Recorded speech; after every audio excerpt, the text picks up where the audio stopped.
What's up, guys? It's Logo back with Flex Appeal episode 94. This was my deadlift session from 2 days ago. Again, I forgot to upload it, or I forgot to record it. We're just busy, On Fridays, I prep food, so I don't prep meals because for me, again, everything that I do is very personalized and custom because I realized I'm not like everybody else. I have certain tendencies, certain things that kind of bug me, and one of them is like eating cold food or old food. Regardless of how I cook it, if maintain moisture after like a day, I can't really eat it. So instead of prepping meals, I prep protein. So that just means I chop my protein sources. Chicken. I'll separate my beef. I'll put it into a container and then divide it by seven.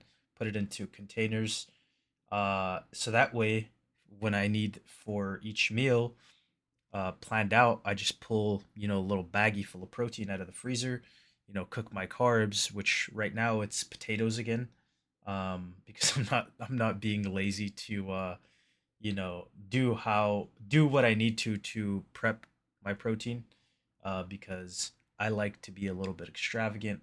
I like doing air fried potatoes, which is just fries, but I have a varied process with it where, I gotta cut it, I gotta rinse them to get the starch off, and then I gotta dry them and then throw them in the air fryer, which is quite, it's not a lot of work, but it's enough to where I'm kind of lazy sometimes with it.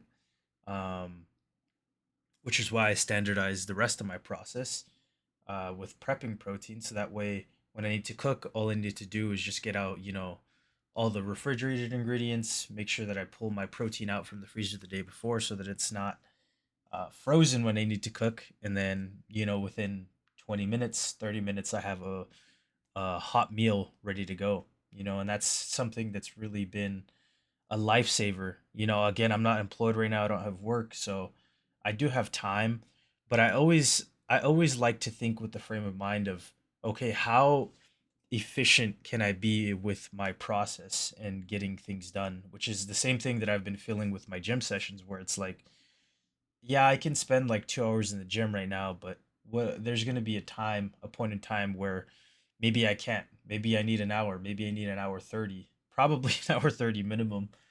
But I need to pace this well because I also feel like the longer that I'm in the gym, the more I start to fade, especially after like the hour 30 mark, I start to fade really hard.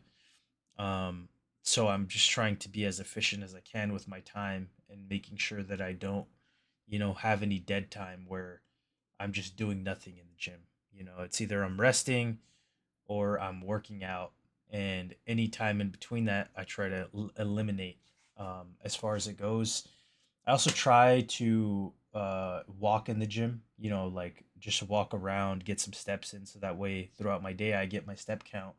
But I also don't have to spend any more time trying to actively work towards it than what I just do naturally in the day. Um, so that's a little bit of my thought process behind uh, my daily, I guess, activities.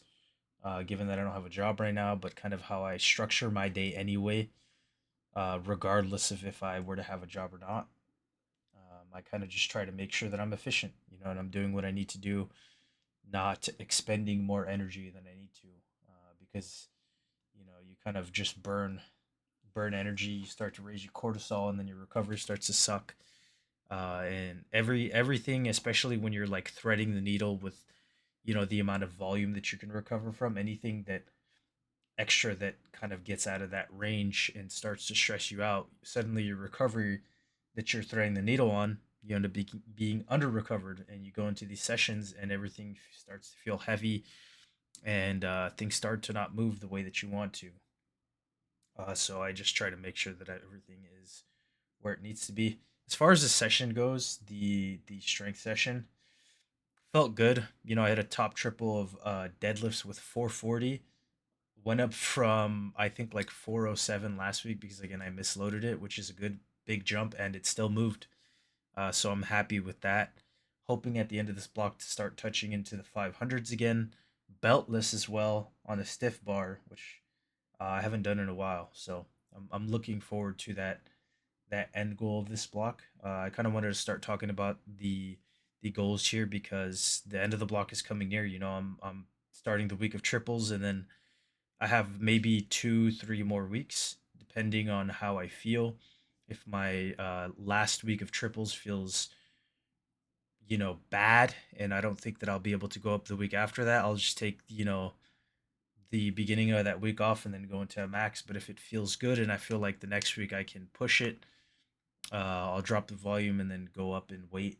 And then the week after that, I'll do what I need to do. But um, that's pretty much it for this video, guys. If you enjoyed, consider leaving a like, a comment, or subscribe, and I will see you in the next one. Thanks for watching.